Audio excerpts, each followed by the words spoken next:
Fala galera, aqui é o Neto trazendo para vocês aí mais uma aula, hoje matemática, função do segundo grau. Vamos no embalo daquela aula lá de função do primeiro grau, então agora função do segundo grau, beleza? Conceito. Essa daqui é a cara de uma função do segundo grau, tá vendo?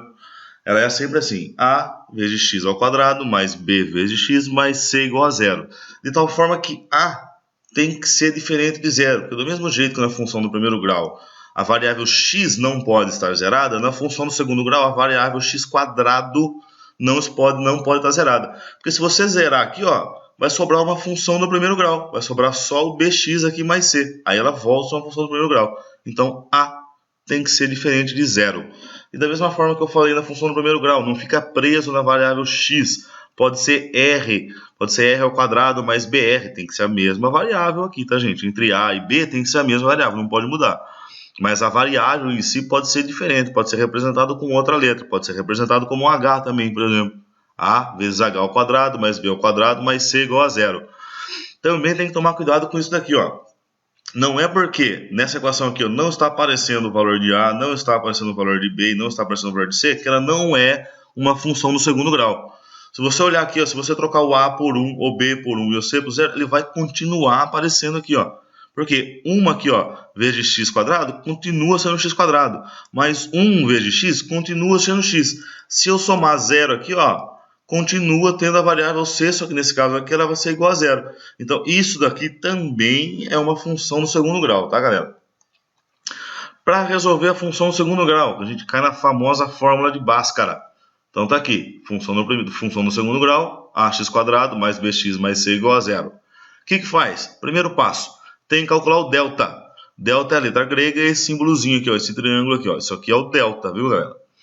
Então, como é que calcula o delta? Delta é b ao quadrado menos 4 vezes a vezes c. Trocou aqui, pegou o valor daqui da equação de b, substituiu aqui por b. Pegou o valor de a, substituiu aqui no a. Pegou o valor de c, substituiu aqui no c. Calculou, você sai com o valor de delta. Tá vendo aqui, ó, o a vem lá da equação, o b vem lá e o c vem de lá. Segundo passo. Calcular as raízes, ou seja, para você calcular o x aqui, ó, o valor de x aqui que vai satisfazer essa equação aqui, você tem que usar essa fórmula aqui, menos b mais ou menos a raiz quadrada de delta dividido por 2a. Presta atenção que eu falei mais ou menos, ou seja, você tem duas raízes, dois resultados possíveis. Você vai ter o x1, onde é menos b menos a raiz quadrada de delta dividido por 2a, e o x2, que é menos b mais raiz quadrada de delta dividido por 2a. Beleza, galera? Ou seja, você pode ter um ou dois valores para x que vão satisfazer a sua equação aqui. Beleza? Tipo de raiz. Primeiro, se o seu delta, quando você calculou o delta lá, for maior do que zero, quer dizer que você vai ter duas raízes reais e distintas. Ou seja, o resultado aqui do x1 e do x2 vai ser um número real e vai ser diferente x1 e x2. Você vai ter um valor para x1 e um valor para x2. Segundo, o seu delta pode ser igual a zero. Nesse caso aqui, o x1 vai ser igual ao valor do x2. E você também pode calcular dessa forma aqui. Mas também dá certo se você fizer só isso aqui, ó, menos b vezes 2a. Você já sai direto com o valor de x1, que também é o valor de x2. Eles são iguais. No terceiro caso, raízes complexas e conjugadas. Nesse caso aqui o delta ele é menor do que zero. Aí vai ficar com essa cara estranha aqui, ó. Vai aparecer menos b, tá igual aqui, mais ou menos i vezes a raiz quadrada de menos delta dividido por 2a. Repara aqui, ó, pode ser tanto menos e a mais aqui. Então você tem duas raízes, beleza? O que é esse i que está aparecendo aqui, que a gente não conhece? Então, se o delta for negativo, ou seja, se o delta for menor do que zero, você vai ter duas raízes complexas. O i, ele é um número complexo que tem como propriedade i quadrado igual a menos 1. Ou seja, ele é uma constante. É igual π. Do mesmo jeito que π é uma constante, ele é sempre 3,14 para lá. O i, ele é sempre igual a raiz de menos 1. Então, se eu pegar aqui, ó, por exemplo, ó, raiz de menos 9, não dá para calcular a raiz de menos 9, porque nunca vai ter menos 3 vezes menos 3 igual a menos 9. Menos 3 vezes menos 3 dá 9, porque menos com menos dá mais. Então, é impossível de calcular uma raiz negativa. Então, o que a regra faz? Você faz raiz de menos 9 é o mesmo que raiz de menos 1 vezes raiz de 9. Então, raiz de 9 tem solução. Então, raiz de menos 1 aqui, ó, a gente falou que é i. Então, i vezes raiz de 9. Beleza? Raiz de 9 é 3. Então, o resultado da raiz de menos 9 é i vezes 3. O i sendo a nossa constante aí, certo? Igual a raiz de menos 1. É só isso daí que muda. Primeiro exemplo aqui. A nossa função x² mais 2x menos 3 igual a 0. Primeiro, calcula o delta. Do mesmo jeito que eu falei. Pega o b aqui, substitui aqui. Pega o menos 4, faz parte da equação.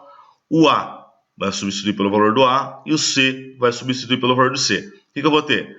b ao quadrado, então 2 ao quadrado, menos 4 vezes a, que é 1, então 4 vezes 1, vezes c, que é menos 3, então vezes menos 3. Tem que tomar cuidado na hora de calcular aqui, viu, gente? Primeiro calcula a multiplicação, aqui, ó, o que está dentro do parênteses. Depois você faz a subtração. Se você fizer de outra forma, dá errado, tá, gente? Então, primeiro, as que têm maior ordem, que ou seja, multiplicação e divisão. Depois você calcula a subtração aqui. Então, o delta vai dar 16. Delta 16 maior do que zero, ou seja, tenho duas raízes, x1 e x2, raízes reais e diferentes uma das outras. Vamos calcular o primeiro x aqui. De novo, só substitui o valor. Pega o b, ou seja, menos b, o b era 2, menos 2. Menos 2 menos a raiz de delta. Delta deu 16 aqui, então peguei e troquei aqui por 16, dividido por 2 vezes a. O a era 1, então ficou 2 vezes 1. Calculando, menos 2, raiz quadrada é 16, 4, então menos 2 menos 4. Menos 2 menos 4, menos 6. Menos 6 dividido por 2, menos 3. Então, nossa primeira variável aqui vai dar menos 3.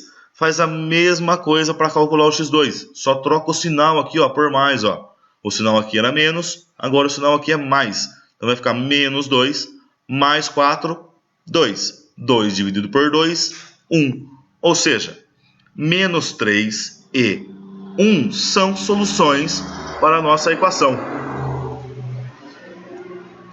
Como é que eu faço para saber se está certo isso daí? É só substituir na equação. Eu vou pegar a equação primária que estava aqui, ó, escrita aqui, ó, a minha equação.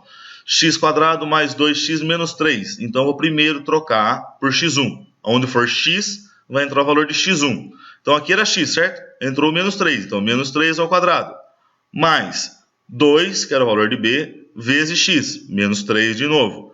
Menos 3 igual a 0. Se eu resolver a equação aqui, ó, 3 vezes 3... 3 é menos 3 elevado ao quadrado, 9, porque menos com menos dá mais, então 3 vezes 3, 9. Mais 2 vezes menos 3, 2 vezes menos 3 dá menos 6. Menos 3, então menos 6 com menos 3, menos 9, com mais 9, 0. Resolvi aqui, deu 0, então quer dizer que x1 aqui satisfaz a minha equação. x2 agora, mesma coisa, substitui aqui, só que o x2 é 1, então substitui todos os x por 1 e resolve de novo. 1 ao quadrado, 1. Mais 2 vezes 1, 2. Então, 1 mais 2, 3. 3 menos 3, 0. Então, está provado que menos 3 e 1 são soluções para essa equação que está aqui em cima. Aqui. Beleza, galera? Outro exemplo agora. x² mais x mais 1 igual a 0. Mesma coisa. Calcula o delta primeiro. Pega aqui, ó, valor de a, valor de b e valor de c e troca aqui na equação. Aqui, ó, b ao quadrado menos 4ac.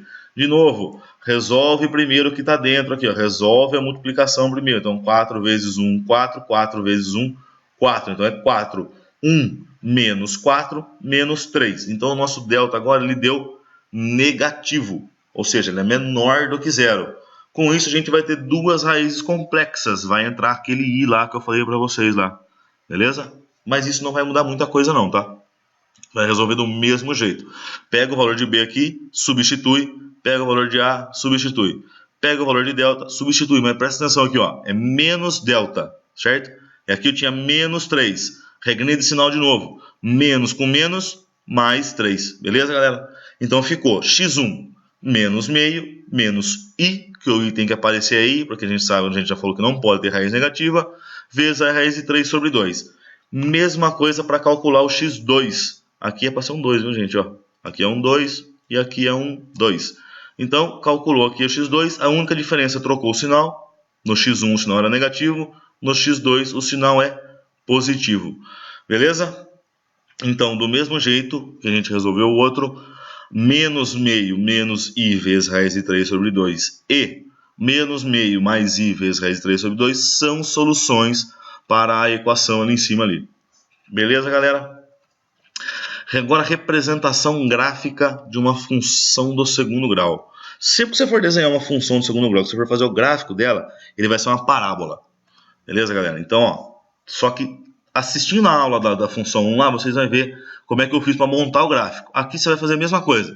Vai determinar vários valores para x, entendeu? Vai encontrar os valores de y e vai substituir no gráfico. Eu não vou fazer de novo porque eu acabei de fazer na aula de função do primeiro grau. Qualquer dúvida, se você não lembra como é que faz, assiste lá e aí você volta aqui. Tem uma singularidade aqui. O ponto x e o ponto y, ele pode ser resolvido dessa forma aqui, ó. Menos b sobre 2a, de novo, você vai puxar o valor daqui, ó. Menos b e a. E o ponto y vai ser menos delta vezes 4a, certo? Então isso daqui também é válido na hora de você montar o gráfico. Aí você vai ter vários tipos de gráficos quando se trata de função de segundo grau. No total eles são 6. E o que muda? Todos eles são parábolas. A diferença é que alguns são convexos e alguns são côncavos, ou seja, alguns são virados para cima aqui e alguns são virados para baixo. E o que vai mudar? A posição dessa parábola dentro do gráfico. Se você olhar aqui, ó, A maior do que 0 e delta maior do que 0, ele vai ficar com essa cara aqui. Beleza? Para você calcular esse x aqui, ó, esse x aqui, você vai usar isso daqui. Para você calcular esse y aqui, você vai usar isso daqui. Beleza? O mesmo vale para todos os outros gráficos aqui, ó. Você tem o x aqui e você tem o y. Trocou, substituiu. Só que nesse caso aqui, ó, o a é maior do que 0 e o delta é igual a 0. Se for esse caso aqui, a maior do que 0, delta menor do que 0. Tá vendo? Então você vai de novo substituir aqui o x e vai substituir o y aqui. Por esses dois caras aqui, ó. Você vai encontrar esses dois pontos. E também se ele for para baixo aqui, então o a menor do que 0, delta maior do que 0, a maior do que 0, delta igual a 0, e a menor do que 0, delta menor do que 0. Beleza, galera? Então esses são os tipos de gráficos aqui que você vai conseguir com uma função do segundo grau. Não dá para fugir muito disso daqui, tá? É bem simples assim, ó. Encontrou o x aqui e o y, você vai substituir aqui, ó, na equação aqui para você encontrar os dois pontos. Faz o mesmo princípio que eu fiz lá de achar vários valores para y, vai marcando os pontos aqui no gráfico aqui, ó. Você vai marcando os pontos e vai desenhando. Beleza? Galera, é só isso daí. Equação do segundo grau não tem muito mais o que falar. Qualquer dúvida, deixa lá no subscribe lá, só escrever. Se eu souber, eu vou responder. Se gostou, aperta o joinha ali, dá um like, se inscreve no canal para você ficar sempre sabendo aí quando sair um vídeo novo. Não gostou também, dá o dislike, assim eu sei se eu estou fazendo certo, se eu estou fazendo errado, se está agradando, se não está agradando. O importante é ser sincero aí, viu, galera? Qualquer dúvida, escreve lá, sugestão, também a gente está aceitando. E essa aula fica por aqui. Valeu!